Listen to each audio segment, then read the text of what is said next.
Hello అండి. మీకు ఈ వీడియోలో 1 ఇంచ్ పచ్చిమిర్చి చూపిస్తున్నాను. ఇవి నేను అన్ని సీడ్‌కి వదిలిపెడతానని చెప్పాను కదండీ! చాలా వరకు కూడా సీడ్‌కి తయారైపోయినవి ఉన్నాయి. బాగా డ్రై కూడా అయిపోయాయి.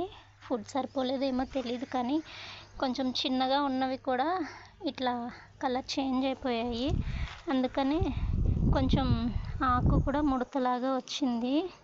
నేను గార్డెన్ అంత పట్టించుకోలేకపోతున్నాను ఇప్పుడు. అందుకనే కొంచెం గార్డెన్ కూడా ఎలా పడితే అలా ఉంది. కొంచెం అప్పుడప్పుడు మధ్య మధ్యలో చూస్తున్నాను కానీ అంత ప్రాపర్‌గా అయితే పట్టించుకోలేకపోతున్నాను అనమాట. ఇప్పుడైతే వీటిని నేను హార్వెస్ట్ చేస్తున్నాను.